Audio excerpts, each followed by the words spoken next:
Yo, what up? This Deuce.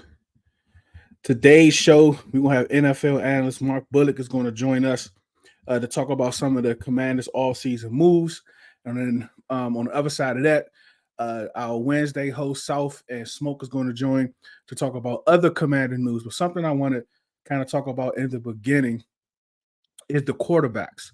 A lot of times we look at these drafts to pass. I mean, you go back however far you choose to go back. Usually you may get one, maybe two hits out of that draft, right? But I've been kind of thinking about something. What if that kind of changes? What if that kind of changes with the NIL? A lot of times, a lot of us prefer for these quarterbacks to come into the league, maybe sit a year, maybe a two, just to kind of get that experience of NFL. But the best experience is actually playing time. So, what if the NIL kind of changes that? Keeps these kids in school maybe a year longer, maybe even 2 years longer to get more experience playing the game of football. And then you have the NIL. So this draft class has a few older quarterbacks in it. So this is kind of like the test baby of my theory to see if these quarterbacks, because that they are older, if they will be able to come in and process the game of football a little better than their younger quarterback. So that's something to kind of think about with this year's draft and how old they are. Will it stay the same or will it improve from quarterbacks coming into the NFL? I guess we won't know for a few years, but that's just something to think about.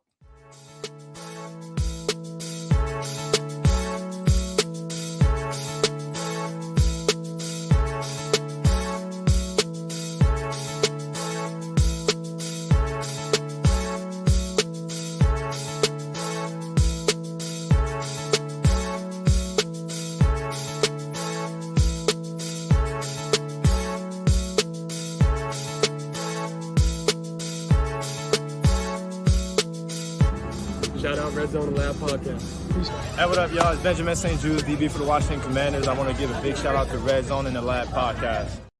Welcome back to Redzone In the Lab podcast. I am Deuce.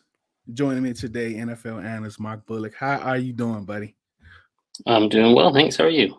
I'm doing good. I'm so glad you can join us, Mark, to talk about these Commanders transactions. It's something that we haven't seen in a very long time. The way that the team is moving, and even John Cam said the end of last week, we don't know. Like no one knows what they're doing. Everything is real tight lip. And when you hear John say that, and usually John Cam knows something like earlier than most, even he's getting stuff like right when it happens. So this is definitely different from us. I mean, how do you feel about that, Mark?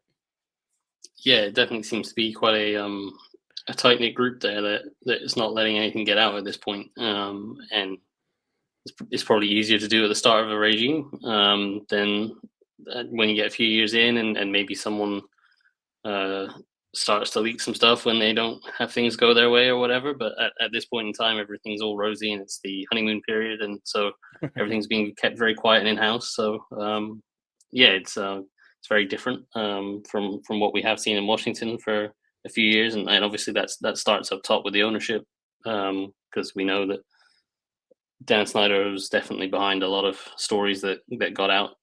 So with him gone and Josh Harris seeming to be a guy that wants to keep everything in house, and Adam Peters and Dan Quinn seem to be in that same mold. So it's good in a way.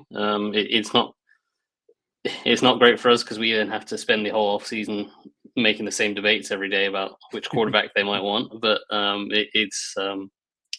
it's good to see that they're not leaking a bunch of stuff and everyone knows exactly what they're going to do. It's nice to be able to be on the other end where it's one of those franchises that we don't know what they're going to do and they keep the cards close to their chest. Most definitely.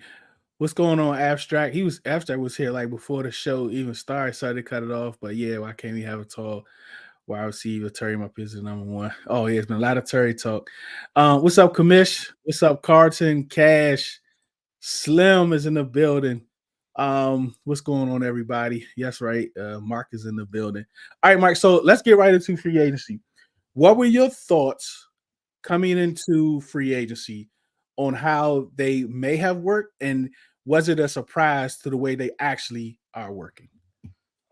I don't know if it was necessarily a surprise, just because they had so many free agents of their own leaving, and they had so many holes to fill, and they obviously had a huge amount of cap space. So um, I figured they would be busy, and Adam Peters kind of ruled out them going after the big names and the huge money splashing kind of deals where they're trading away first round picks for guys on franchise tags and then giving them 5 year contracts, $100 million contracts, that kind of thing. They were never going to do that because they just have too much to fill, and it's kind of a reset of the roster. And yeah, they've been busy. So, but they've been frugal while being busy. They've not given out any long contracts. At the biggest contracts they've given out, I think, are 3 year deals. And even those 3 year deals are pretty manageable contracts that if that player doesn't work out for a year or two, then you can get out of it pretty easily. And if they do work out, then you've got a pretty good deal. So I think they've managed it very well. I did think that this would kind of be the route they'd go down, but I don't know if I necessarily anticipated them being quite this active, but I thought they would be active because they simply had to be. They just didn't have enough players on their roster.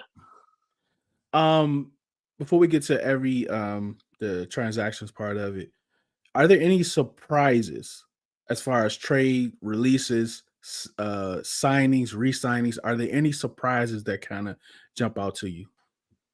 I don't know at this point in time that there was any huge surprises.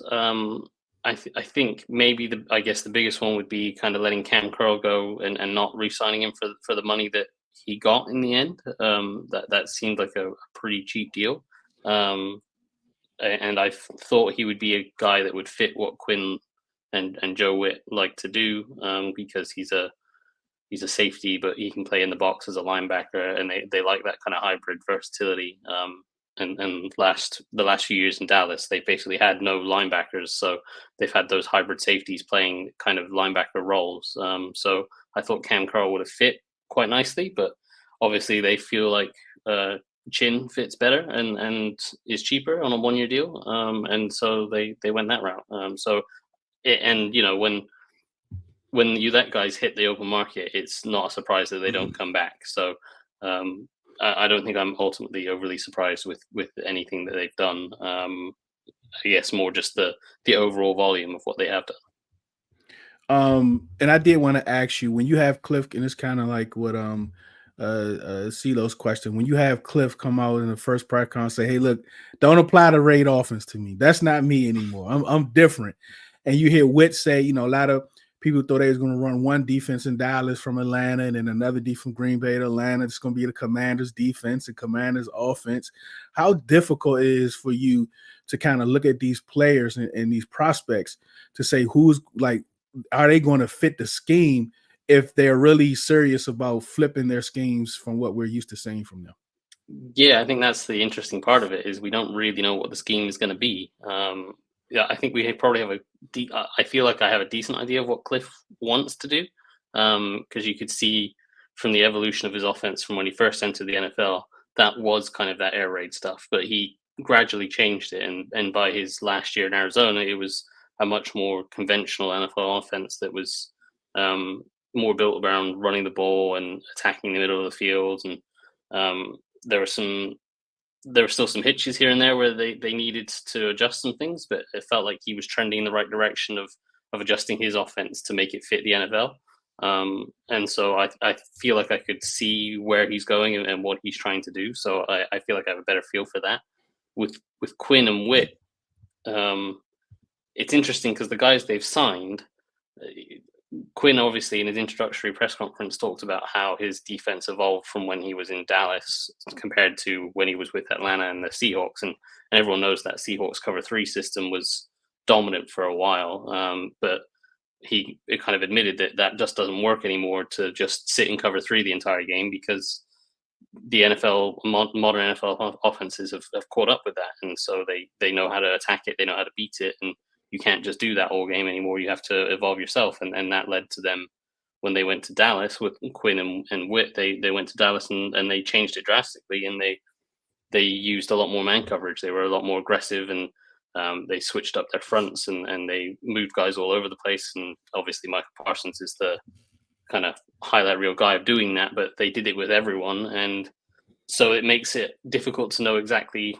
what they're going to do, what their version of their defense is going to be here in Washington. And you kind of feel like they would trend more close towards what they did in Dallas than what Quinn and Witt did in Atlanta, or what Quinn did with Seattle. But the guys they've signed actually profile probably closer to what they did in Seattle, so that makes it kind of interesting to see exactly what system they're going to put together. And I guess it's probably going to be a combination of the two, and try to maybe modernize what that Seattle system was, and mix in some of the stuff that they had success with in Dallas. So it's going to be fun to see, but it does make it quite hard to project exactly how certain guys fit. And let's let's talk about that, because my fear about the 3-4, of course, the PT from before, when we used to run a 3-4, we never really had that nose tackle locked in. But how do you feel about today's defenses? Like, is there really even a base, or is just different personnel groupings? Yeah, I mean, the NFL base is nickel. So that is just the base NFL defense now. Everyone plays with 5 DBs and some form of 4 defensive linemen, typically 2 interior guys and 2 exterior guys, and 2 linebackers, and that tends to be what people line up in more often than not. And there has been a trend recently where that nickel defender has been more of a big nickel, where like we talk, like Cam Curl was the Buffalo nickel, as Rivera referred to it. That has been trending a little bit more in the league, so that you have that kind of hybrid safety corner profile, where it's a guy that can hold up in coverage, but can also hold up in the run game if a team brings a second tight end instead of a slot receiver. So that's kind of the trend. You can play certain 3-4 fronts, and you can play 4-3 fronts, but you're very rarely in a base defense.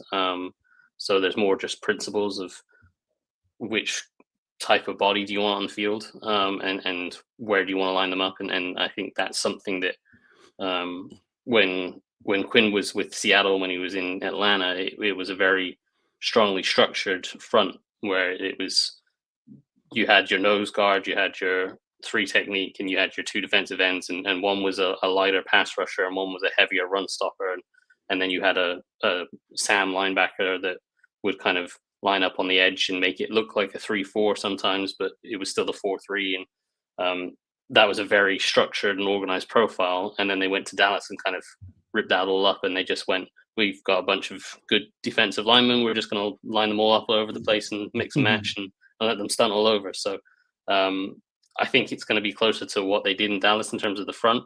You might see some 3-4 stuff, you might see some 4-3 stuff, but again, it's mostly nickel stuff now. So it's going to be 4 people that are classified as down linemen, but those 4 could be, a mix of Deron Payne, Jonathan Allen, and then it could be, Dorrance Armstrong off one edge and maybe Frankie Louvu off the other, or it could be Farrell and Armstrong, or it could be, they move Armstrong inside the defensive tackle, and then they only have John Allen and Armstrong inside, and Fowler and Farrell, or Fowler and Louvu off the edge. They're going to mix and match guys. So I think it's going to be quite a fun defense to watch. It's going to be very aggressive, and I think they're going to be definitely trying to mix things up and get to the quarterback. What do you think this does for Jayden Davis? Yeah, that's the interesting one. I think everyone, not everyone, but I think a large portion of this fan base feels like Jayden Davis could play the Michael Parsons role, and I just don't see that personally. Yes, he's a very good athlete, and people kind of make it that assumption or that jump that he's a good athlete like Michael Parsons, so he could be a good pass rusher like Michael Parsons. But Parsons is a very different type of athlete. Parsons has amazing bend. He's got an amazing burst off the edge. He can dip and bend around the corner, and that makes him very hard to block just purely athletically. And then Parsons has a variety of pass rush moves where he's got really violent hands and he can chop hands down and use side swipes and all the different kind of hand fighting that can help him beat guys as well.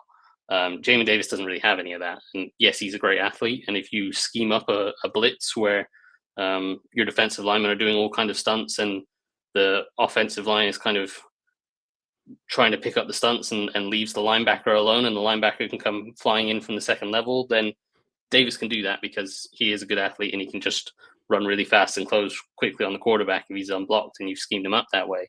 But if you're relying on him as a pass rusher that you're like, we're going to get you a one-on-one matchup, can you go win it? I haven't seen in the 3 years now he's been in the NFL. He's entering his fourth year. I haven't seen that ability from him to consistently win a matchup when he's faced with an offensive lineman. So, some of the additions, like you just kind of mentioned on the defensive line, Dante Fowler, Clinton Farrell, which I've been calling him Colin Farrell all of this time since he's been in the league, and Dorrance Armstrong, to name them. And of course, they brought an FAL body, which you think is probably going to be more like a depth piece. But any of these guys is kind of situational because you think of Dorrance Armstrong, it's not really a 4-3 traditional end. He's more like a 5 technique 3-4 type end. Do you think these guys, what type of impact do you think they're going to have?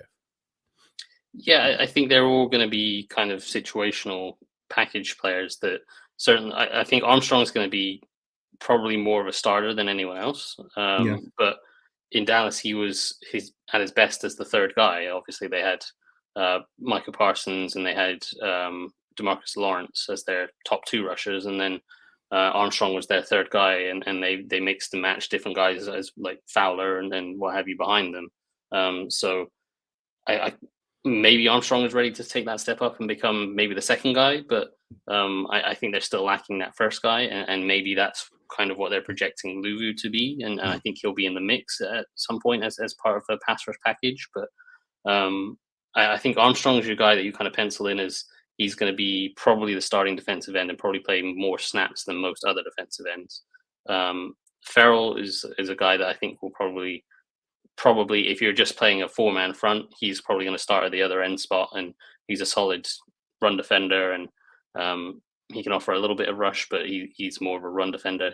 And Dante Fowler is at this point in his career, he's just kind of a rush package player that you bring on third down and let him move around and try to rush and create some issues off the edge. So I don't see Fowler playing much on first or second down, and maybe him and Farrell are kind of in a rotation. But again, it's going to be a mix of guys. They're going to have different rush packages, and you're going to see sometimes Armstrong, as you say, move inside to kind of play almost as a defensive tackle or a 3 technique. You're going to see Luvu, I think, as a heavy part of it. You might even see Jerome Payne or Jonathan Allen line up on the outside and rush off the edge. So they're going to be moving guys around, and they're going to be stunting all over the place, and it's going to be trying to create matchups for individuals that are favorable for the defense. Is edge still a need going into the draft for day 1, day 2, a day 1, day 2 type need? I certainly think they are lacking that top presence on the edge. If you still had a Montez Sweat or Chase Young that was your number 1 guy, and you'd feel pretty good about Armstrong being able to step up into being the second guy, and then you have Farrell and Fowler and Luvu as your next tier of guys, you feel pretty good about that.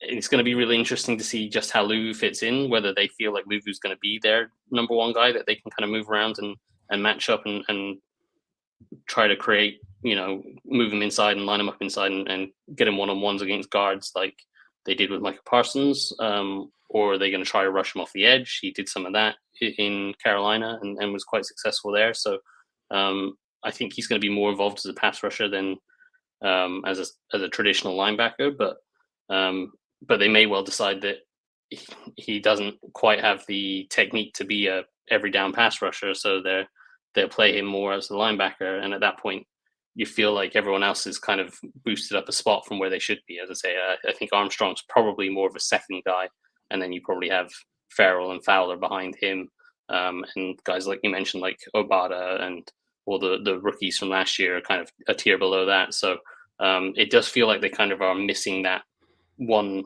really good guy to kind of top the list off and knock everyone down into their rightful spots. Yeah, so let's go to the linebackers, and you talk to Louisville a lot when we're talking about the D line and edge rushes. Is that more so a stand up 3-4 outside linebacker or hand in the dirt type edge rusher? No, it'd be a stand-up guy that you would move around. It would be very much in the kind of Micah Parsons role where you can stand him up on the edge and rush him off the edge, but you also could move him inside and work him against a guard, or even line him straight up over the center and have a 5-man rush where the center is left one-on-one trying to block him, and then you can use his athletic ability and his kind of hair on fire play style to just kind of pressure the center and push him back and that kind of thing. So I think that's where he's going to be most involved. I don't think he's going to be just a pure linebacker. I think obviously Bobby Wagner, and I'm sure we'll get onto him. I think he's going to be the Mike, and then Jamin Davis still fits in probably as the will or the weak side linebacker. And that kind of leaves Luvu in this. I think it's going to be more of a free roaming pass rusher role where you can kind of line him up wherever you want, and he can kind of dance around the line and rush from wherever and try to get whichever matchup suits him best. And we talk about Wagner a lot. And I think he was like a few months either older or younger than when we signed London Fletcher. And London Fletcher gave us, 5 to 7 great years. And All Pro last year, 183 tackles. What do you see? Do you still think he can play at that type of high level? Or do you see like because a lot of people are surprised he signed here. Like, I mean, I was surprised, but I did want him here, especially after the Louisville. I wasn't fully convinced that Louisville was going to be Mike, even though I think he could have done it. I just said, man, Bobby Wagner would be a great fit, at middle linebacker, and he ended up coming here. So, what do you think his impact would be to the team overall, not just on the field? Yeah, I think obviously the off the field stuff, the leadership, it has been talked about a lot, and what kind of veteran presence he brings to the locker room, and certainly the linebacker room with a guy like Jamin Davis probably could learn a lot from him, but just everyone in the locker room could learn a lot from him, and so when you're trying to build through the draft, there'd be no better veteran that you want learning to learn from than a guy like Bobby Wagner. So that's obviously a huge addition in and of itself. But in terms of play on the field, I don't think he's going to be giving you the kind of London Fletcher 5 years of play. I don't think in the modern NFL, I don't think London Fletcher would have played for as long as he did either. But I think he can still give you quality play. He's in the run game. I have no worries whatsoever. He probably has lost a step from what he once was in terms of his speed to close guys down and chase down running backs and stuff. But his mental sharpness is outstanding, and there's not a front or a motion or a formation that he hasn't seen. So he studies film so well, and he knows most of the time what's coming, and he recognizes that, oh, this motion is something they used 2 weeks ago in this situation, and that means that this run is coming. And so he's often, even though he's not necessarily as fast as he once was, he's often the first guy to react to the snap and is in position before anyone else. So I'm not concerned at all with him in the run game. He's going to be a huge upgrade over what Washington's had the last few years. In coverage, yeah, exactly. In coverage, I think he still holds up okay. He's more of a zone coverage player at this point in his career, which makes it kind of an interesting one because, as we talked about in Dallas, Quinn and Witt were much more about man coverage and being really aggressive with blitzes. So that's going to be interesting to see how that fits. But I think he holds up pretty well in coverage still. Obviously not what he once was, where he was really good in coverage, but I think he can still be decent. I think the issue for him, and where you see him struggle a little bit, and where you see the kind of age and athletic decline kind of catch up with him a little bit, is when he's having to try to make tackles in space. There was a couple examples when I watched him this year, going back last week from this past season, where they'd throw a ball to the flat and he'd be in his own coverage, and Bobby Wagner 3 or 4 or 5 years ago would have just lasered down to the flat and made that tackle, and the guy would have got no gain. Now he doesn't quite have that same burst and quickness to get down there. So when he's running down there, he's there. That running back in the flat might pick up 2 or 3 more yards before Wagner gets to him, and has a little bit more space to make a move and make him miss. And so that crept into his game a little bit more, where he wasn't quite closing on receivers in the flat or in space as quickly as he once was, and that led to him missing some tackles that you wouldn't necessarily associate with his game. So that would be where I'd be concerned with him, is him rallying down to the ball and then trying to make tackles in space. But in terms of holding up in coverage, certainly if you're playing zone, he's still very good, and his run defense is excellent still. So I think overall he should be pretty fine, certainly for on a 1 or 2 year basis. All right, so Jeremy Shin, he's been hurt the last couple of years. Like you said, I mean, he was cheaper. It's more like a prove it deal. When he's healthy, he's a very effective player. He can play all over the backfield. Where are you with him and matching up with the guys that are already there? Like what do you see? Let's say Forrest, Percy, Quan, him. Like, how do you see these guys playing out, and like what position do you see them excelling at the most? Yeah, well, Shin's another one that makes me think that it would fit what Quinn did in Seattle quite well, because if you took the profiles of that Seahawks defense that was so good in cover 3, their strong safety was Cam Chancellor, who was this 6'4", 220-pound essentially linebacker playing safety that would drop down into the box and play almost as an extra linebacker. And Shin profile is almost exactly the same as that. And obviously, I'm not going to call him Cam Chancellor. That's way too big of a label to put on him. But in terms of profile and play style, that's kind of what he does. So that would fit if you're going to go back to using that kind of heavy cover 3 system. But again, Quinn's already said that that's not the case, and then you can't do that in the modern NFL anymore. But so that's going to be interesting. But I think you pencil Chin in as the starting strong safety. I think he can also come down and play in the box as a dime linebacker if you want to use that in nickel and dime situations. You want to use him as a linebacker, and maybe if you want to hide Wagner a little bit in coverage, you can put him down as a linebacker instead. And I think he's a really, really good run defender. In man coverage, it was tough because the last 2 years in Carolina, he dealt with some injuries, and they also changed his role. His first few years where he had really good success with Jason Simmons was on that Carolina staff. And when Chin had success, he was playing as kind of a dime linebacker and a strong safety. The past 2 years when Simmons left and they changed his role, and then they kind of tried to make him into this kind of big nickel corner. And that's where he struggled, and he had some issues with some man coverage reps, and he suits much more playing top down on everything, where he's got a little bit of a cushion and he can use his athletic ability to make up ground when routes break quickly underneath, and he can drive down on things. So when he's asked to play man coverage and he's up a lot tighter, he doesn't have that same cushion that he can feel comfortable that he's not going to get beat deep. And that's when he gets issues. So I think they'll play him more as a safety or certainly as a strong safety, and then as a dime linebacker as well, rather than as a nickel defender like he was the last few years. So I'd pencil him in at strong safety, and then I would guess Forrest is probably the leader in the clubhouse to be the free safety opposite him. I wouldn't be surprised if they tried Quan Martin there, but they could obviously try Quan Martin at nickel as well.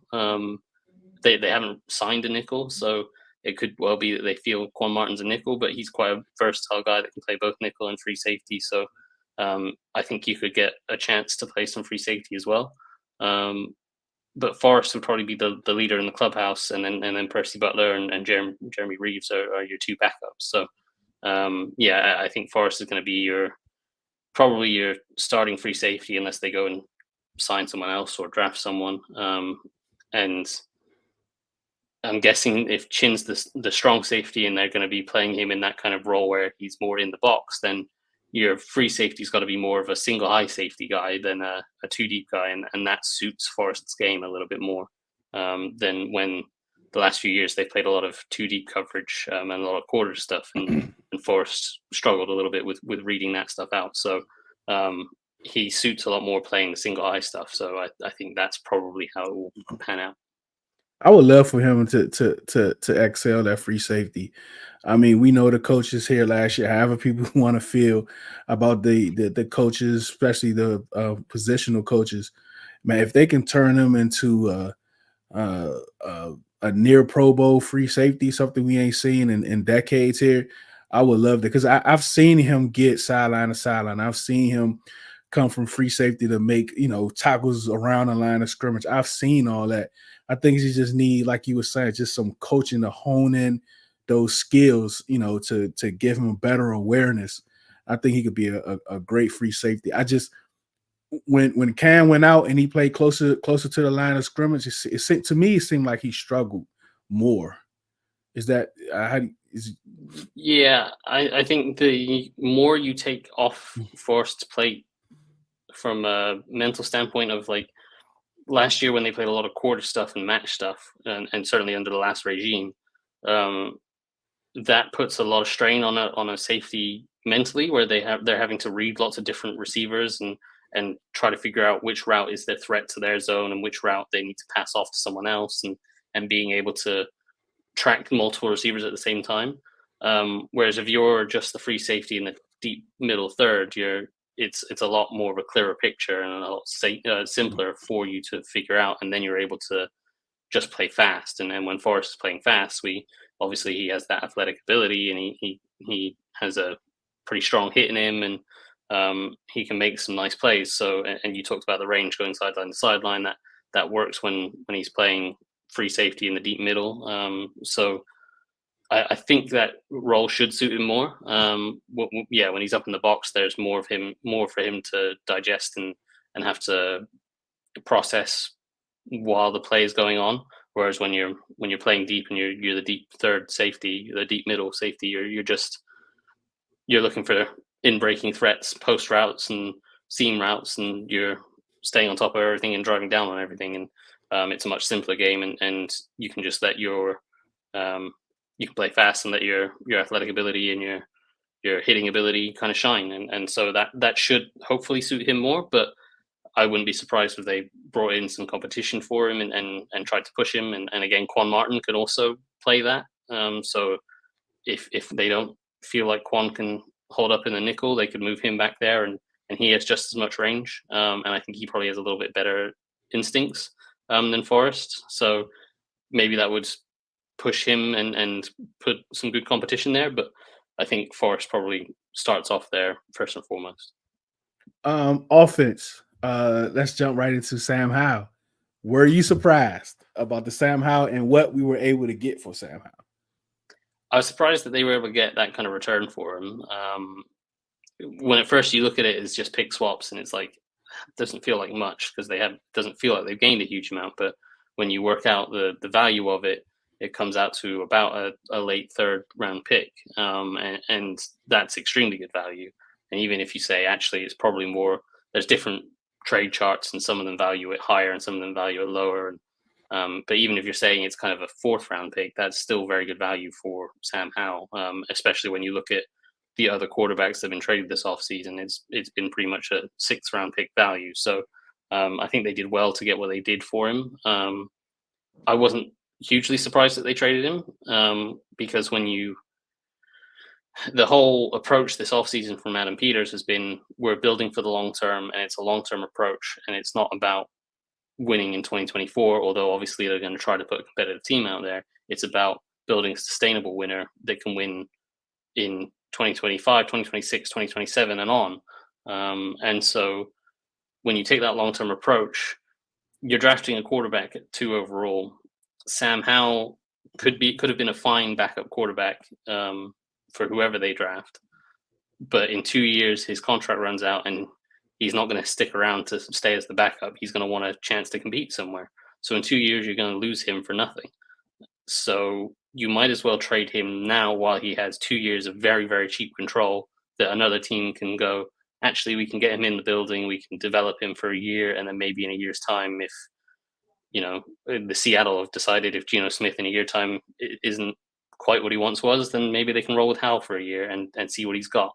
So having that extra year of control on his contract made him a valuable option and got them a really good return for him. So yeah, you could have kept Sam Howell and he could have been a decent backup. But I think I'd rather go and pay Mariota the 10 million or whatever it is he's getting paid and go get the asset for Sam Howell than have Howell sit there cheaply, because they've still got like 60 million in cap space. They don't need that extra 10 million. So I'd rather pay and get the draft picks and build up the roster that way than have Howell there sitting as the backup, kind of doing nothing. Tyler Biadasz. We've heard so many variations of his last name, but I believe it's Biadasz. Algagretti, Spaghetti, people calling him. What do you think those guys? You think any of them is coming here to start, compete? Where do you see both of those players? Yeah, Biadasz is certainly coming here to start. I'd be stunned if he wasn't the starting center. I would assume that would have to be an injury if he wasn't. So he's a good player. The interesting thing is going to be his fit, because the system I believe Kingsbury's going to want to run. He's in the NFL with the Cardinals. He typically ran a lot of gap scheme runs rather than zone stuff. And the offensive line coach they fired, Bobby Johnson, with the Bills and with the Giants the last few years, he's run a bunch of gap scheme stuff rather than zone. So you typically want bigger bodies that are more powerful and can kind of knock guys over and be maulers in the run game. And that's not necessarily what Biadasz is.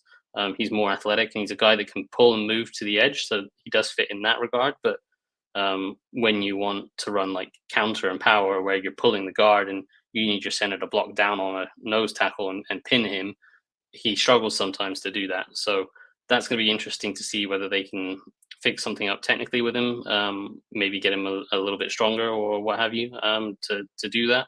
But he's also, he does have benefits in this system as well, where, as I talked about, he can pull to the edge and they like to do a lot of guard pulls where they, center pulls and tackle pulls. The system likes to pull guys away from their position and move gaps from in the middle of the line of scrimmage to the edge and create a lot of havoc for defenses to try to fit the runs that way. So he fits that. And he's actually really, really good on double teams as well. He has really good technique to cut guys off and allow his guards either guard that he's double teaming with to help create that double team and drive guys back really well. So that's a strength of his game, and that will certainly come in handy in this kind of system. So I think he'll be a really good player. I don't think he's going to be like a top 5 center in the league necessarily, but I think he's going to be certainly top 15, top 10 probably, kind of in that area. And then that's certainly very good. And that experience that he has will be helpful for a young quarterback as well.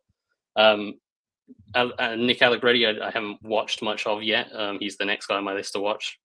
So I can't really pass too much judgment on him yet. It'll be interesting to see. Based on the contract, it looks like he's probably going to be the starting left guard, but I don't think they necessarily have to do that. If they end up coming away from the draft with a guy they feel like is better as a guard and he could compete for that spot, then I think that they could legit give a rookie a chance to win that spot. But I think they're probably going to come away with the likelihood seems to be a rookie left tackle, and you probably want a veteran guard next to that guy. So it seems like Allegretti's probably going to start at left guard as well.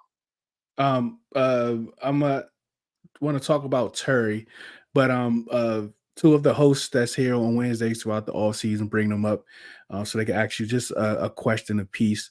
Mark, if you don't mind, but where do you there's a lot of smoke from Terry. I think Pittsburgh Steelers guys has put some smoke out there for Terry and trading for Terry and different things like that. John Kahn had, he talked to all his sources, and Terry is nowhere near on the table. But how do you feel about this wide receiver room? Because a lot of people say, I want a 6'2" guy, 6'3" guy. I don't mind having a bigger receiver, but they need to play big. Terry plays big. He doesn't play 6 feet. He plays 6'3". So if you bring in a 6'3" guy, I can't have the shorter guy playing just as big as he plays. But where are you with the wide receiver room? Yeah, I think certainly in an ideal world you would like to have another guy in there that adds some size, but that doesn't necessarily need to be at the X receiver position. You could have, I believe, Lions receiver Josh Reynolds is still out there as a free agent, and he's 6'3", 6'4", something like that, and he plays the Z. So you could quite easily bring him in. He would add the size, play him at the Z, and then kick Jahan Dotson into the slot, and then you're feeling a little bit better about that receiver room. I think McLaurin and Dotson are both still very talented receivers. I don't think they got the most out of them last year in that system that they were running. And the system they were running was deliberately not trying to highlight an individual receiver. It was trying to make use of the fact that they had a strong group of receivers that tried to make the defense have to cover every guy rather than focus on one or two. So that was a philosophical thing, but it meant that Terry didn't get as many balls as he should have got. It meant Jahan didn't get as many balls as he should have got. And I still think those guys are very talented. But obviously losing Curtis Samuel, you feel like they need a third guy. And yeah, the way I see it is I think I'd be looking to add an outside receiver, maybe with a little bit more size, and move Jahan into the slot, and do it that way. But you could quite easily keep Jahan at the Z and keep McLaurin at the X and find a slot receiver, or you could even move them all over and find an X receiver that has that 6'4", 220-pound size and is a big guy, and then you move McLaurin to the Z and Jahan to the slot, and you can move them all around. So they have options. I do feel like they need a third receiver at some point, but I don't think it's near the top of their list of needs. Obviously, we've talked about they're going to get a quarterback at 2, and they need a left tackle, and we talked about defensive end, and corner is probably a sneaky need for them as well. So they have a lot of other things they need to address before, I think, going for a third wide receiver. Hey, Sal. Hey, Mark. I appreciate you for jumping on. I'm gonna jump back to the defensive side because I like defense. Sure.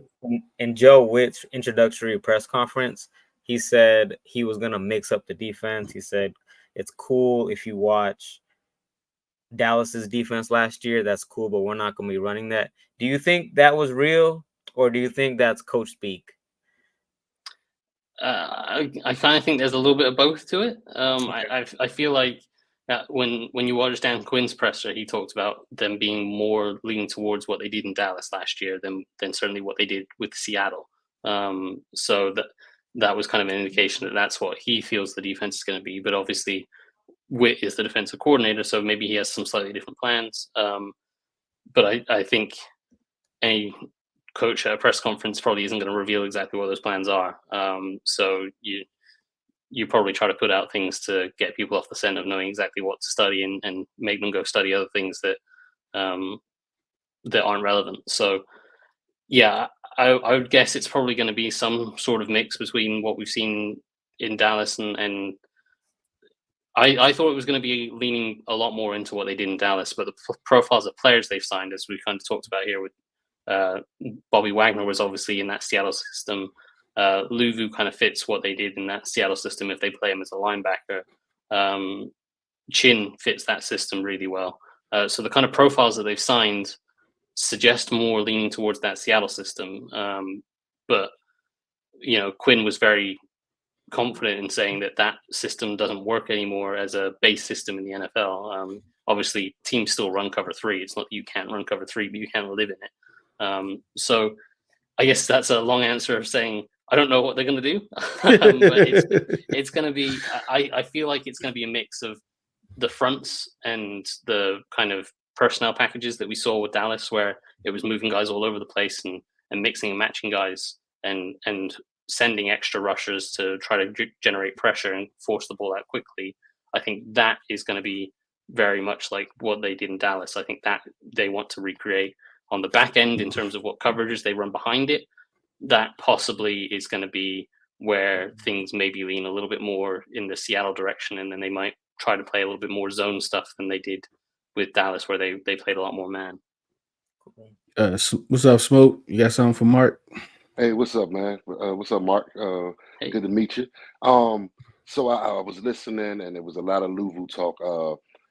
As far as Jeremy Chin, do you think? Because I've read something that they were talking about using him more in the linebacker role.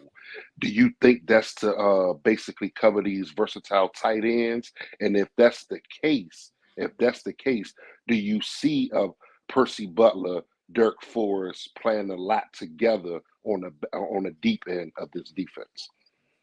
Yeah, that's entirely possible as a package that they might have in there. I don't necessarily think that they've signed Chin as this guy that they think will. You're not going to put him on Kyle Pitts or Travis Kelce or whatever top receiving tight end. He's not going to just wipe that guy out one-on-one. As kind of mentioned earlier when we were talking about him, he's a guy that likes to play top down on things, which is much more suited to zone stuff. Now you can, and Dallas did last year, where they had their corners playing off and attacking everything underneath because they were so aggressive with their blitzes and stuff and forcing the ball out quickly. You could let your coverage defender sit off and drive down on guys, even though they were in man coverage. So that might be kind of how they use him, but it's not going to be, he's going to go up and press tight ends and wipe them out of the game completely. That's not his style. He's probably more suited to playing zone stuff. I think the idea with him would be on third down, and you're maybe not necessarily confident that Wagner can hold up in a certain coverage situation, or Jamin Davis maybe you're not confident about. You can put him down as a dime linebacker, and he will hold up better in coverage than those two. And then, behind that, you would have probably, at this stage in time, it would be Butler and Forrest, and Butler would, I guess, be the strong safety, and Forrest would be the free safety. And maybe Quan Martin would be in the mix there if he's not playing the nickel spot. But I think that would be where Butler would fit in as the backup strong safety rather than as the free safety. I think he proved last year that he wasn't really a free safety. He missed a lot of tackles as the last line of defense. And towards the end of the year, Cam Curl's game suffered because they couldn't trust Butler deep. So Cam had to rotate back deep a lot more, and Butler had to come up to the line of scrimmage. And Butler actually played a lot better closer to the box, closer to the line of scrimmage. But that obviously took away from Cam Curl's game. So I think that's probably where Butler will fit in as kind of the backup strong safety. And as you say, if Chin moves down into the kind of dime linebacker role, then Butler could fit in there. I got one more. Mm-hmm. Because he has said something about the corners playing off coverage and being able to attack downhill. Does that fit into a Forbes from what you know from your film studies and stuff like that?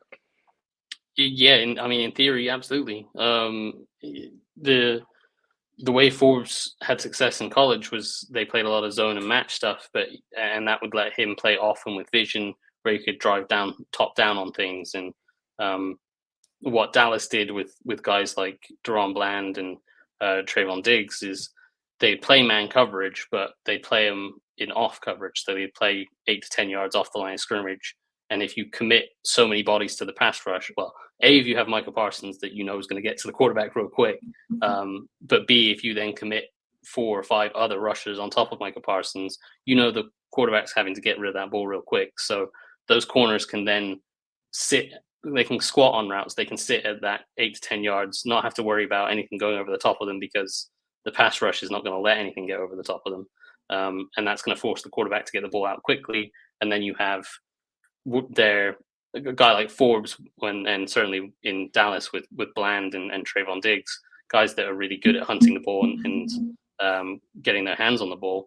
And Forbes certainly falls into that category where if they're playing with vision and they can see the ball coming out, they can drive down, undercut routes and get their hands on the ball and try to create turnovers. All right, the top 2 trending names in the Washington Commanders community. Give us a pro and con on Drake and JD, And then Josh called you, Mark. He said, "Look, I don't like what Adams is doing. I need you to make this pick for me in April." tell us what pick. Tell us what quarterback you go with. So, I mean, I do go back and forth on those two. And it does tend to be like whoever the guy I've watched the most recently, I'm like, yeah, I'd probably lean that way. And then I watch the other guy and I'm like, maybe I'll lean that way. They're both really good prospects. And I think ultimately what it comes down to for Washington fans is you might like one more than the other, but they're both very good. And they both have paths to success in the NFL. Those paths might be slightly different, and they both have different concerns. But they both can be successful with putting the right system and fitting the system to their strengths. And I'll start with Drake Maye. I feel like his biggest strengths are being able to attack the middle of the field. That's something he excelled at, and that is something that Cliff Kingsbury, throughout his evolution with the Cardinals, his offense looked to attack the middle of the field more and more. And he played in a division where he was playing Sean McVay and Kyle Shanahan twice a year, and those guys major in attacking the middle of the field, especially off things like play action. So I think that kind of rubbed off on him a little bit. And by 2022, his last year in Arizona, he was doing a lot of things to open up the middle of the field and attack the middle of the field. And so that really suits what Drake Maye does. He does that really well. But if you go with a guy like Drake Maye, for me, the biggest concern with him is he has these really annoying moments of inaccuracy where sometimes it's a footwork issue. Sometimes he's, under pressure and he doesn't get himself set properly. And sometimes he just misses throws where either the throw is inaccurate and the receiver's having to make an adjustment to turn back and catch a ball behind them, or catch a ball that's low that should have hit them in stride, and it limits their ability to get yards after the catch, which when you're talking about an offense that's attacking the middle of the field and running after the catch is a big part of that.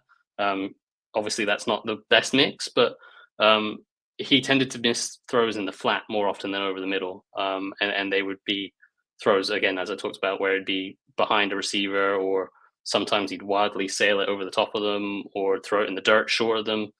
It was just really frustrating because you would see on one play, he'd throw this 45-yard dime up the seam, fitting it between a safety and a corner, and it'd be an outrageous highlight throw. And then on the very next play, he'd miss a throw to the flat on a check down. It would just be like, well, why are you missing that when you're making the harder throw? So that's something that you're going to have to live with. And as a kind of side note on that, I was watching a lot of Austin Eckler yesterday for the article I wrote today, and Justin Herbert stood out as having that exact same issue where he'd make these amazing highlight throws down the field, and then he would quite frequently miss guys and have bad ball placement or inaccuracy issues underneath. And obviously Herbert's considered one of the top quarterbacks in the league, and the Chargers are very much able to live with those misses. So that right now makes me a little bit more comfortable with Drake Maye. But Jayden Daniels himself is a very, very good quarterback talent.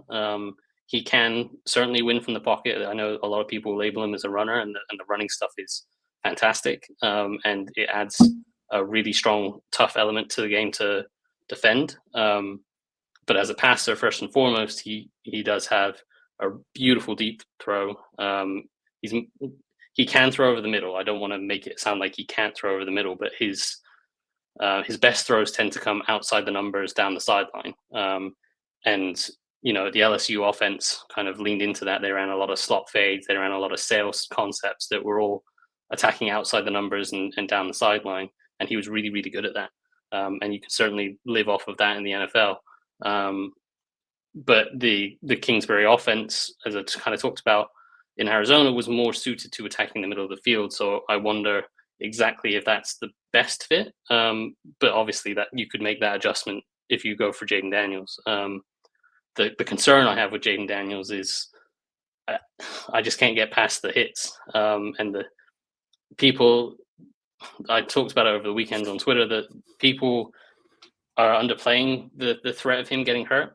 I think some people have talked about like it's the same 4 or 5 clips of him getting hit, and I'm like, yeah, those are the big ones, but it's not just those plays that he's exposing himself. Like he has this mindset of wanting to make the most of every play. So he always is trying to maximize every run. So if he scrambles and he's picked up 40 yards on a run, he won't then just step out of bounds. If he sees a chance to try to cut back inside and gain another 5 yards, he's going to take that chance to cut back inside, and that exposes him to then getting hit again. And so it's that mindset of obviously you like the mindset of trying to maximize every play and get the most out of every play. But when you're a quarterback that you need to be healthy, and when you have the kind of frame that he has, it feels like there's an injury waiting to happen. And maybe he gets to the NFL and he can very easily tone that down.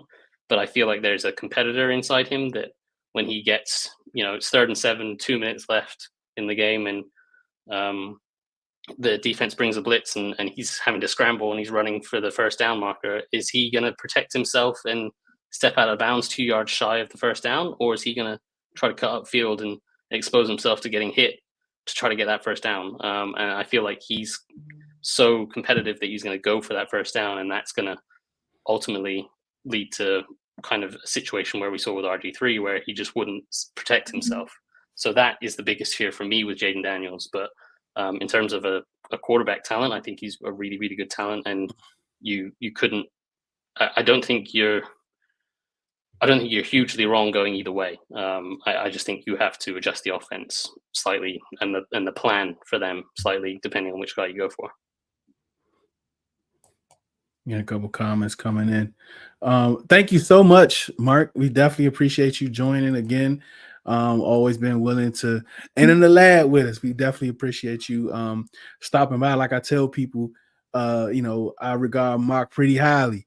And a lot of my takes comes from his Substack, and I admit it. I've been admitting it for about 1.5 years now. So go ahead, plug your Substack. It's a great content. I mean, some days he has Q&As, answers a lot of questions. I think free agency or the combine, you have like a Q&A thread of some sort.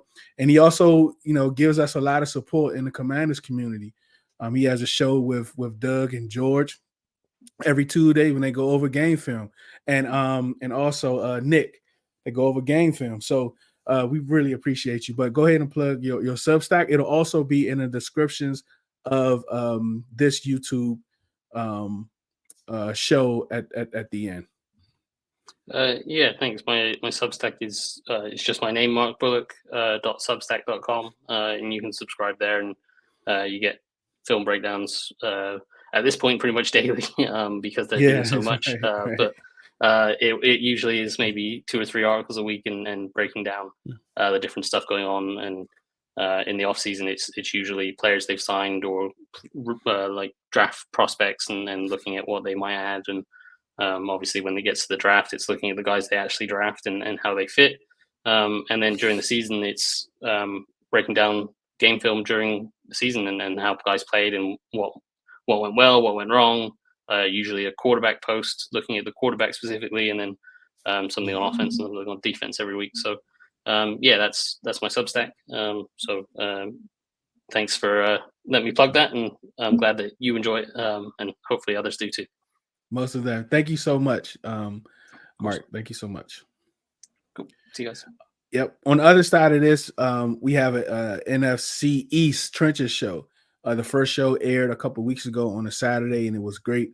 Had great reviews. It's also coming back the Saturday before and after the draft to talk about the draft, what these guys want, what they actually did.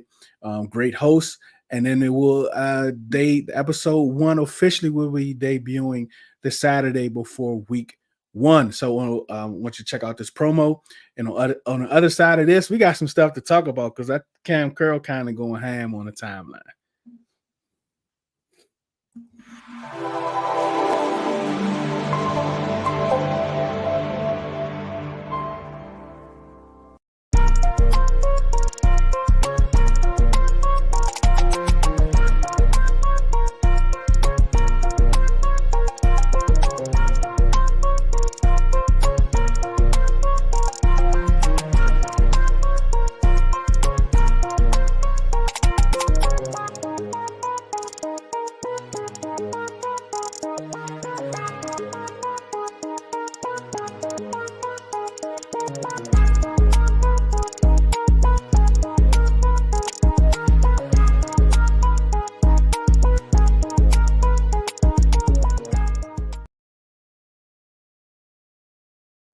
The crazy thing is we actually have promos of 2 Eagles players now with Saquon.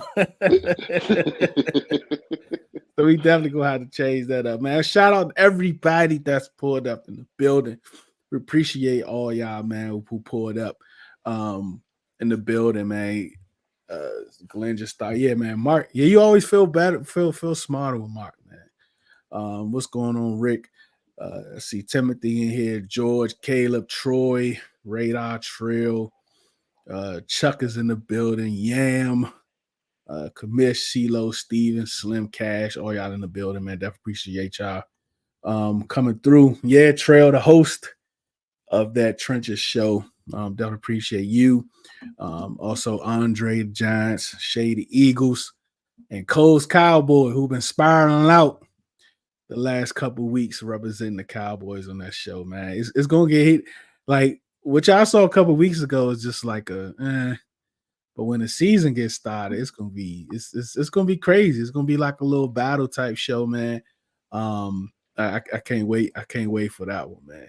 Might gotta move it to another channel because I don't know about the algorithm. I think the algorithm is gonna cook on that show. I don't know, man. We gotta wait and see, man. But yeah, man. So like Cam Curl tweeted out 13 minutes ago, I wish we played them boys. You know, he's talking about us because, you know, like it came out the day that they didn't even offer him a deal, right? And Coach Curl, he was on Cal's show, the Podfather. He was on their show yesterday or the day before saying they was like no interest at all. Then it come out the day that they didn't offer him anything.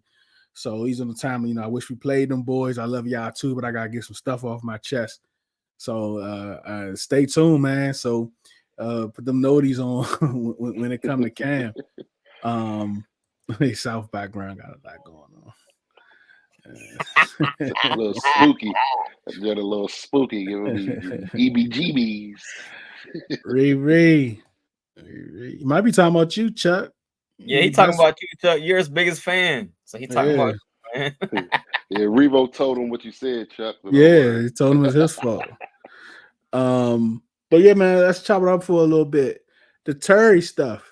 I want to stay right there with Cam. I want to stay right because I heard something earlier that there were 2 reports. Of course, the one that came out today that we didn't even offer him a contract. But then apparently I heard like yesterday it could have been a brother or his dad that mentioned that there was an offer on the table, but it wasn't up to the standard of what he was looking for and stuff like that. So I don't know what Cam is doing. You know what I mean? Like, dude, if you look at your timeline, you see all of us retweeting stuff, wishing you nothing but the best. I understand it's a business at the end of the day, but hey, let bygones be bygones. If you want to talk about some old crazy stuff, hey, you wish you played us this year because I wish we played you too, Cam, because I see a weakness in that game. But I ain't going to let that one stay there, though. And it wasn't like, no bad stuff has come out. I mean, you know, like you know, we often say it's a business and you treat it like a business, but then when the business do the business things, I have an issue with it being a business. Like, make a decision. What do you want it to be? You know what I'm saying? So, and we talked about it on the show, man. When you're with the team in Cam's situation, $12 million from us is not the same as $12 million from, let's say, the Rams. I know that wasn't the deal. I'm just using that number. It's not the same. Because here he expects more because we understand what he's been dealing with since he's been here, right? Understand the coaching, the changes, this, like we understand all that. So you would think that we would, you know, understand and give more, right? You know, what he has done, you know, how he's been the best player on defense for the last 3 years consecutively or whatever the case may be. You know, he might want 15 from us, but he'll take 12 from them. You know what I'm saying? So that's the business. Like that's the game. But them not, you know, not even offering nothing South. Like you can't be so. I mean, these guys look at this roster like, man, look, you lucky you got a contract.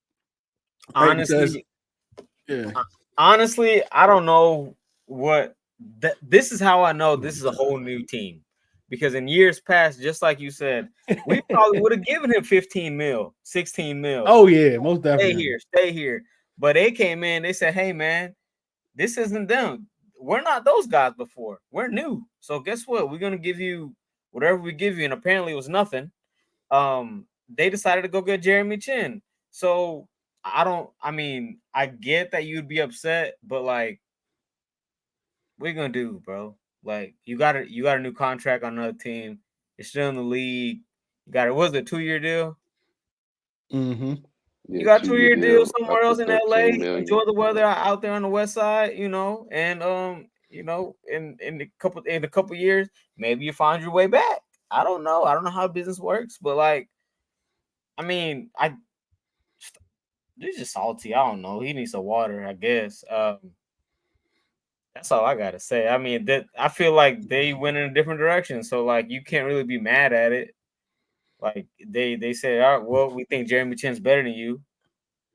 You're better. He's a better scheme fit. So why would you even offer Cam a contract if you got the guy you wanted to get? And We he's know he cheaper wasn't a too. cornerstone. We know he wasn't one of Yeah. the cornerstones they Yep. was We offering. only had you 2 know? cornerstones: Smoke, Terry, and Tressway. That's it. That's it. That's it. That's So it. We only had 2. Look at what they did. They signed 20 damn, people. our punter is a cornerstone. They signed 20 people in we gotta 4 get better. days. We gotta get better. They signed 20 people in 4 days. We have any cornerstones except Terry and Tressway? Not even. We got a new long snapper. I mean, come on. Mhm. But like even like I said last week though, Joe Witt in that opening presser, he said him and his staff combed through all the film of what they saw, what they needed to see and stuff like that. So maybe like, every player doesn't fit with every system. Right. And maybe, they saw a flaw in his game or, or whatever it is and say, you know what, I think we can do better for cheaper. Even this $5 million from Chin is cheaper than what Carroll is getting in LA. So I'm not mad at it right now. I am not mad at it. No, I mean, And it's not like a lot of it ain't no smoke. Like most of us is sending praise, you know what I'm saying? Sending praise. But he might have wanted 15 mil a year. You know what I'm saying? A lot of people talk about it, Coach Curl, which we admire, like nothing but respect. He gives us his time willingly and always willing to pull up. So like, but a lot of people using that that tweet, the 20 million a year, like the safety market is just like saturated. Like everybody was really like you had like people you didn't even know was going to be on that market. But if you actually look at what the safeties got, the actual contract, the actual money that they got, what Cam was paid was top 3.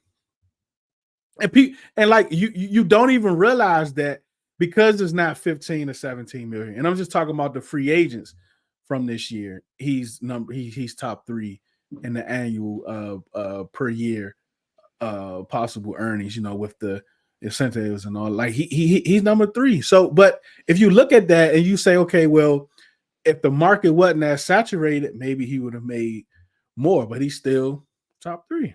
I mean, Justin Simmons is still free. He's still a free agent. So it's like, yeah. So it's what are we talking about here? Man. Yeah.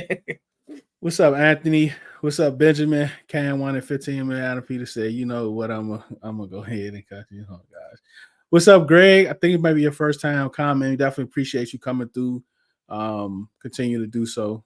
Why he's so pissed? This franchise driving in 7 round. He should be grateful how. Yeah, man, get to play in LA, but just like Jeffrey said, them taxes gonna be cut in half, bro. and like we don't know. Yeah, that's true. A good player on a bad team is worse than a bad player on a good team. Man, that's a bar. Like that's a bar, Benjamin. That's a bar. But like, yeah, it is. Like that is a bar. Yeah, that's the thing. Like, who else offered him money? Like, I mean, who else offered him a deal? Like, we don't know what type of market he had either, right? Oh, yeah, like. And he's a guy that I don't even think that information will come out because his name just started ringing around the NFL. I would say, what the season before last, where you could talk to him to a different fan outside of the fan base, and they'd be like, "Oh, yeah, 31." And then this season is like people looked at him a little more, and they're like, "Oh yeah, 31, Cam Curl, yeah, he decent." then you got other fan bases wanting him and stuff like that. But I don't think like his name garners like them putting out reports. Oh, he had 6 suitors that was lined up for him and stuff like that. So I just think he saw that number. That's life-changing money. You know what I mean? At the end of the day, he can set up generational wealth with a 2-year, $13 million contract and stuff like that. And I think he took it, especially if we never offered him a contract. Yeah, smoke. So like to piggyback off that, like other fans saw him be solid. Like he was a solid player. You know what I mean? But guess what? And I know we've talked about this in our spaces and on here. Those splash plays get you paid.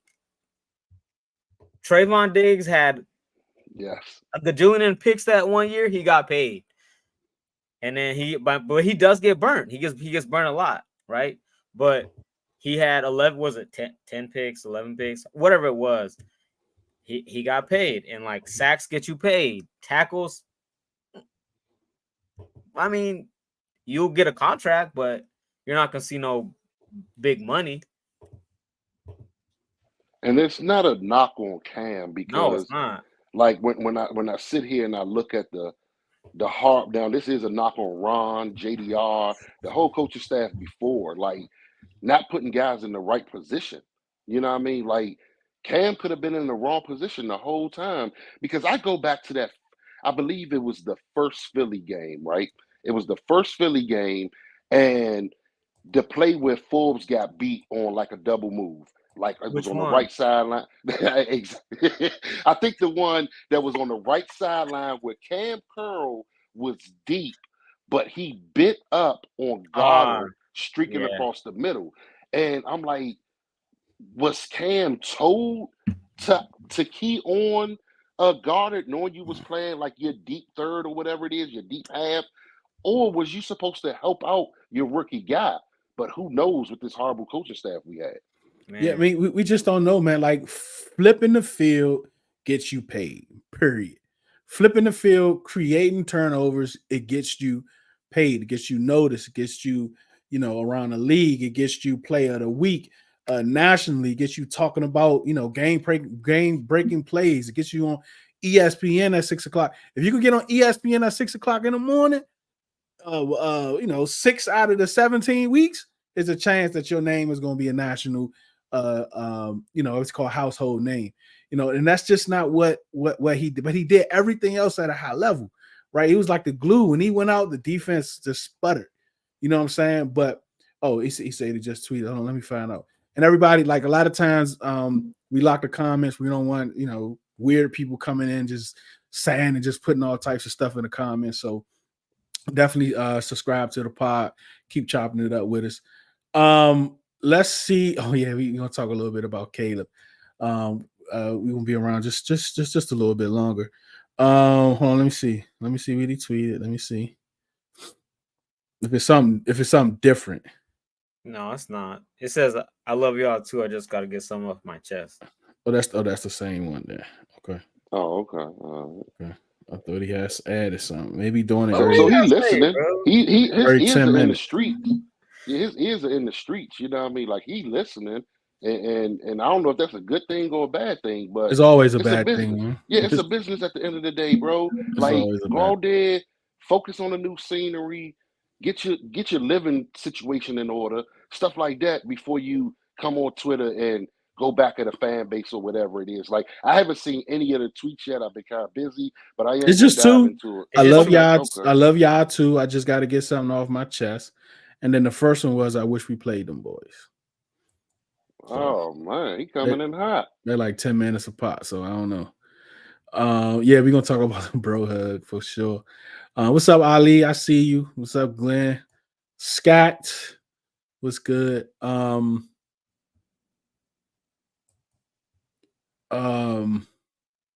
Yeah, so it's gonna be interesting. We definitely gonna be following and see what's going on. See what's going on with Cam, man. But hopefully you prosper, man. Like leaders behind you, go ball out there. You got a whole lot of football left, man. You go out there, you do the same thing you did here, but take it up another level.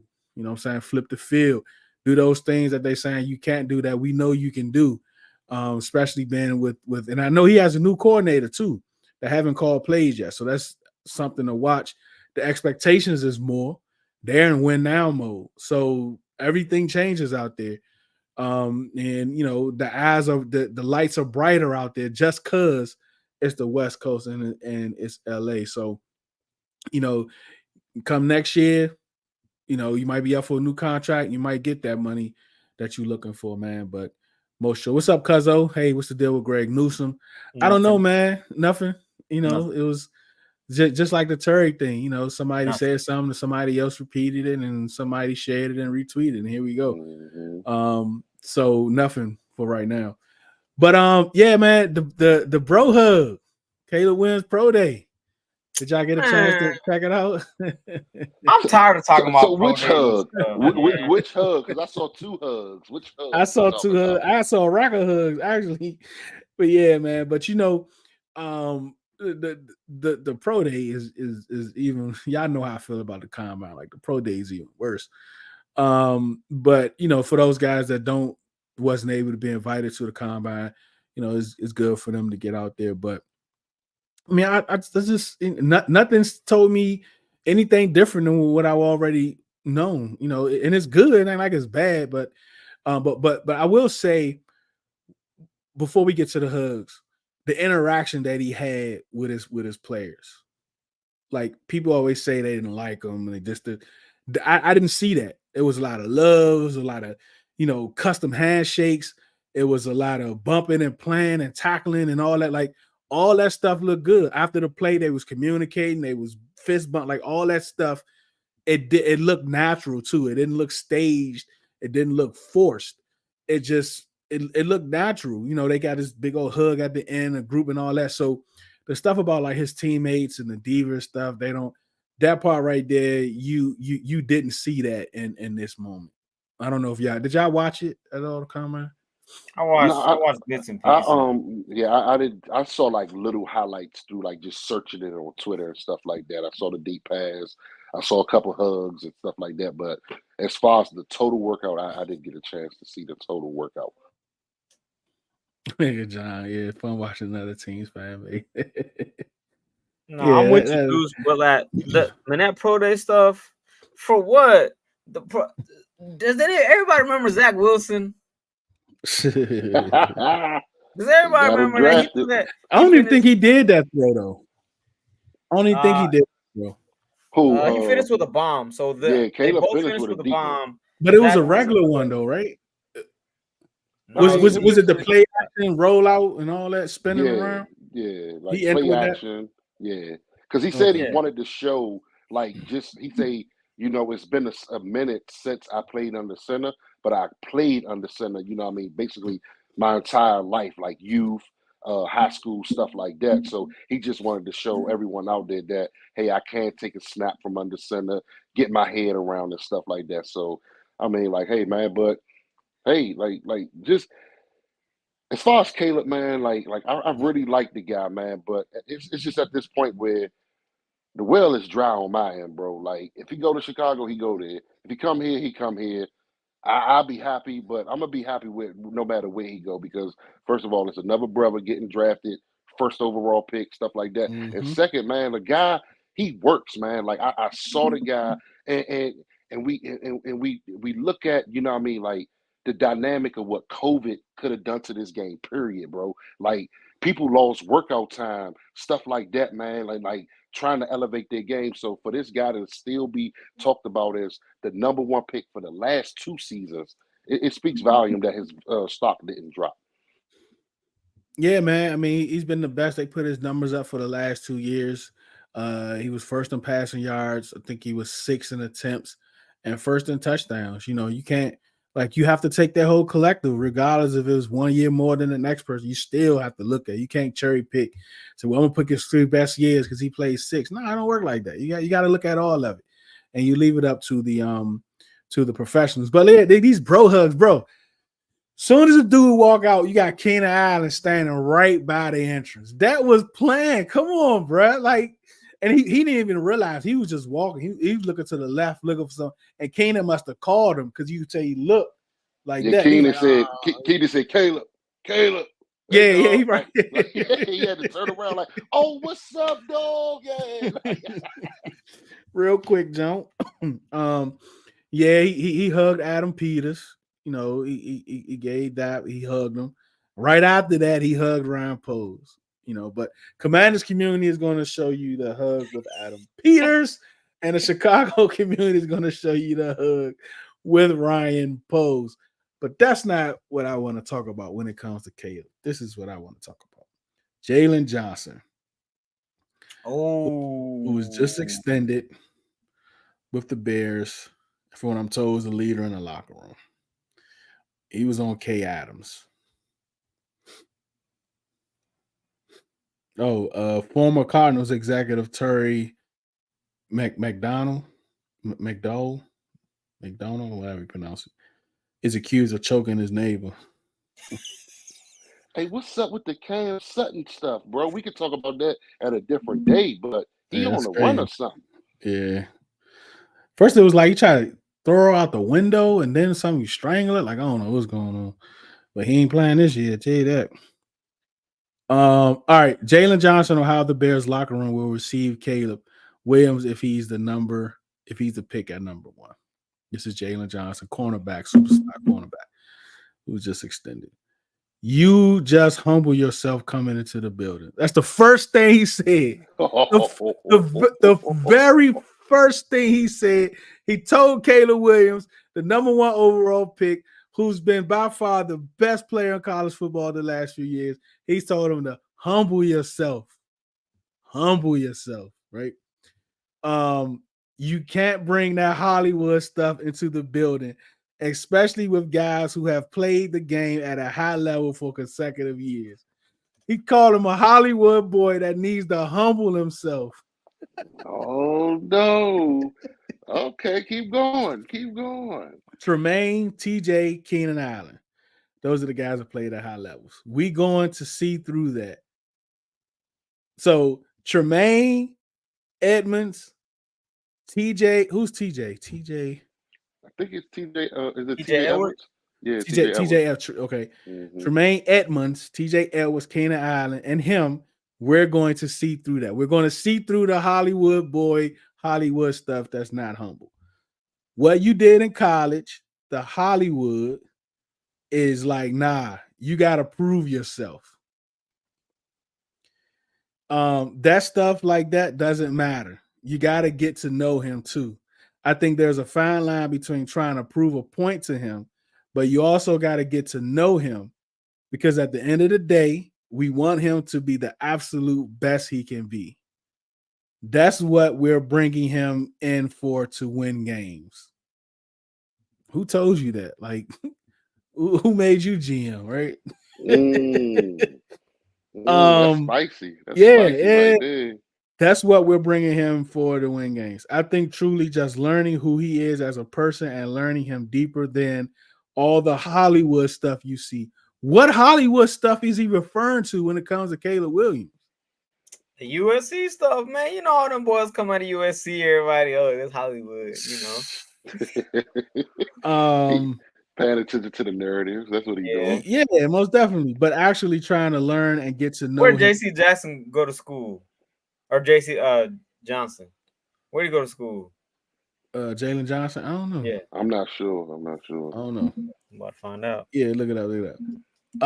Actually need to learn and get in on to learn and get to know him, and then knowing from there what pushes him.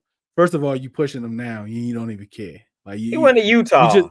Oh gosh, yeah, that's why he said that. That's why he said that. Oh, that's a rival. Okay, that's a rival right there. Okay. Oh, John. There's John. Oh, that's dirty. John, wow. Yep, Utah. All right, thanks, Radar. He's jealous. He's jealous. Yeah. But that push. If it is trash talk, if trash talk makes him crumble, then I feel like we got to push that button, because people in the game, they're going to push that button. We don't have too many trash talkers in the league like that no more. Come on, man. Well, he got Montez Sweat. You know, Montez, he never shuts up, so he's gonna be chirping at practice. Yeah. they're going to push that button depending on whatever it is that he needs to be pushed at. That's our job, and that's our duty as teammates to make him better, to strengthen his weaknesses. Strengthen his weaknesses. Well, so far, Ryan Poles didn't go with the temperature of the locker room, according to reports. Like DJ Moore on podcast, oh yeah, Justin, my guy, I understand it's a business. Like that's just me saying it. I understand it's a business, but it seemed like he hasn't went with the temperature of it. You let him draft Caleb, and Caleb come in there with a so-called diva attitude. Just little stuff like that could destroy your locker room. They were trying to build something. You bring this young guy in that everyone wants to hand everything to him. He hasn't worked for anything. So yeah, some vets would sit up there with the side eye. But I wonder how Jalen Johnson feels about, the other 2 or 3 top quarterbacks, because at the end of the day, there's no one out there that's going to walk into that facility right now and be a starter over any of the 3 or 4 quarterbacks that you draft. You traded that guy away just over the past weekend. So I don't know, man. Good luck, Jalen Johnson. Like, I'm glad you're chirping at the mouth now. Hopefully Caleb hears it. And hey, man, like let their locker room deal with it. Let them deal with it. And by the time we play them this season, let them still be dealing with it. Let them still be dealing with it. So, because we moving different over here, man. Like you say, dude, raise the standard. We good over here. Smoke said, hope he pulls a Eli. Basically, in a nutshell. I want that dude, man. But at the end of the day, I'm mentally prepared. Yeah, chances are I'm prepared for slim, the man. meltdown. Chances are slim. That Thursday, day 1 of the draft, I'm prepared for the meltdown on my timeline. I'm prepared for the meltdown through the radios and the local radio and all that other stuff. I'm prepared for it, bro. Like, I'm real live just trusting the process. Let me trust it. But I got the guy that I want. It's Caleb, but I'm still trusting the process. Yeah, Jeffrey, they did. He hugged Ryan Poles. Yes, he did. See, Henry, what up, man? Get him ready for the locker room. Come on, ready to rock out. He coming to the North. Them boys trying to win. Yeah, all right. Don't forget they still have a highly questionable coach. And yeah, he gonna get 5. They don't go to the playoffs. Him and that new coaching staff, they all getting fired. Yeah. Why you saying Auburn, Henry? I think that's why he thought Jalen Johnson went to school, but he went to Utah. Oh, okay. Yeah, man. So like, it's gonna be interesting watching that team, man, because they definitely set up to compete. They pick Caleb. If he's anything close to what's advertised, that should get them into the playoffs. They built a great team. They have great pieces. They have the premium positions are great players. They got an edge. They got a corner. They could get this quarterback. So I'm definitely looking at them to make an impact this year. Because if they don't, everybody's getting fired. Right? Like everybody's getting fired because you have everything you need to be successful. And if you're not able to do that, at least get to the playoffs. Like if you get swept by the Packers and the Lions beat up on you and you lose a game to the Vikings, then he's definitely probably going to get fired, man. That division a lot tougher than what people give him credit for. Like, yeah, Detroit is strong. Green Bay, like first 7 weeks or so, people were looking at Jordan Love like, oh, did they get it right? Did they get it wrong? You know what I mean? And he showed you at the end of the year, like, I'm here to stay. Mm-hmm. Minnesota, don't nobody know what they're going to do. Yeah, you bring in the Sam Darnold, but you got 2 first-round picks to do what you want to do to get your guy and stuff like that. And like I say, like when Sam came in last year against Baltimore, when Brock got hurt, he didn't look bad. And he's going to basically like kind of the same system. So that division is tough. And Chicago finished the year strong. So I think that division may be one of the toughest in the NFC, on paper right now, especially with the addition Chicago made. I'm not knocking anything they did this offseason. Like I like all the moves they did. How long he's been there? 3 years? This is going on his 3rd year, I think. I think he got like 13 wins, something like that. This is year 3. Yeah, this is year 3. Yeah, so we'll see, man. One of the highest NIL earners also pushing a portion. You like, yeah, he is. Like he just hating. Hey, Yeah, CeeLo, man. your YouTube picture funny, bro. Is that CeeLo? I think it is, man. Got the jacket over the shoulder. That's what's up. GQ, man. But yeah, man, like I mean, he right though. Like these NILs gonna have these kids coming into these. Like Jalen Johnson just got money. Kato, like my Ben had money. Yeah. You know what I'm saying? I've been had money. So Mhm. we gonna see, man. This NIL is gonna begin to change these dynamics of these teams, man. But yeah, man, I don't think it's really too much. It's been quiet. Everybody waiting on Justin Simmons. I'm also waiting on John Jones to see what happens with him. And it's just, getting ready for the draft. So that's what we're gonna be doing here for the next couple of weeks because it's gonna be slow. We're gonna be doing some mocks, having some fun, getting more fans on here. If you all are interested in joining the show to talk some ball, just send one of us a DM on Twitter. DM and let us know you want to come in and chop it up with us. Yeah, shut up, y'all.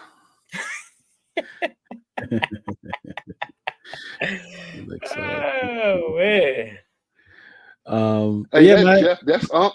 Jeff Unc. That's Unc right there. That's Oh, okay. I Jeff. thought That's okay. Jeff. All Jeff. No. He be on Twitter. Okay. He be at the bottom. He Man, don't you come know up, Unc speak is to Twitter. about half asleep by now. 6:30 Yeah. on the East Coast. he had his dinner at 4:00. Yeah. His milk of magnesia. Unc He had drank his his milk dinner of already. magnesia. Oh man.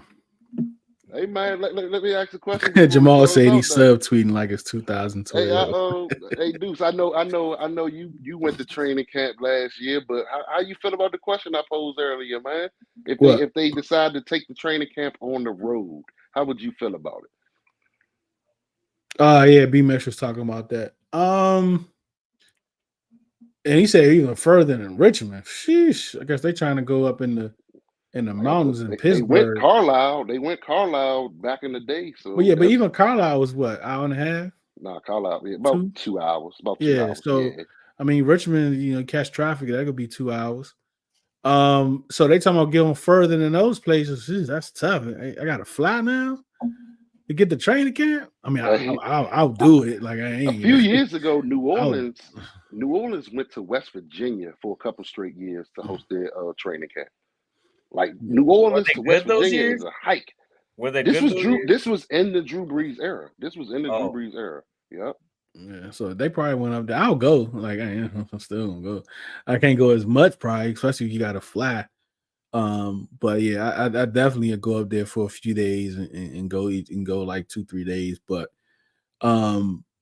if that's what they want, cool, man. Like we look at training camp as an opportunity to be around the players, the autographs, and to see them in person and shake hands and meet other fans too that you don't meet or you haven't really seen in person. Like we do all that stuff, so it's a great atmosphere. Like that's the atmosphere. But if they want more of a brotherhood and for those guys, all right, cool. Do it for 2 weeks, like not the whole 4. You know what I'm saying? Yeah, like 2 weeks. Yeah, that'd be good. 2 week getaway. Yeah. Yeah. So just still get the fans that's willing to come out that don't get that opportunity to go to games and stuff, or don't get those VIP passes and things like that to be able to see the players when they coming in and leaving the games. There's opportunity. Don't take that away because I think we one of the only one of the last few teams that's not charging. They even having fans at camp. Like some teams done got away from it, some are charging. So I definitely think the tradition is going to go. Hopefully they keep it like that this year, and we'll see what happens. So that's where I'm at with it. Yeah. South Did don't you hear care. that? He 2 hours away anyhow. Flying, Yeah. flying. Yeah, I'm 2 hours Did on you the plane. Yeah, on the did you plane. hear Yeah. Cleveland Farrell? I don't know if that was He wanted pre-recorded or it. whatever. He wanted it. He wants it back in Richmond because he's from there. But they're not going back to Richmond. They're ending that contract. I mean, they can start another one, but that joint was too small though. That joint was too small. You sitting on a hill, sliding down the hill, and that place is horrible, man. He did say that, but then as far as about the team aspect, he was saying, he went to that 2012 RG3 playoff game, and he just want the stadium to get back to that of how that place was rocking pregame. You know how that happens? You know what I mean? First Smoke? quarter. Smoke, you know how that happens? You know how that happens? Win. Yes, that's it. That's all. That's all y'all do is win. It don't matter if win. It doesn't matter if they're playing in a high school field down the street. If they're winning, it's gonna be rocking. Okay, and that's all it is. I don't care if it's the worst facility in the world. People are gonna show up because they're winning. All right, so PFN got Drake May #1. PFN is bad. Here we go. If you go through their timeline, that works for us. But when I look at Shane Waldron, he put Gino under center a lot, man. And I don't know. I don't know, man. Maybe they have a plan. I don't know. Maybe Shane Waldron is a guy that could just, like Coach T said yesterday, open up his mind as far as like play design and stuff like that. But from what I see in Seattle, I don't think it fits any of these three quarterbacks that's at the top of the board. No. But fellas, I gotta run. Yeah, man, we got to get out of here. Definitely appreciate everybody for joining us. We know your time is very valuable. For you to spend it with us, we definitely appreciate it. Remember, do it because you love it, not because it loves you. One beat, one sound, one heart.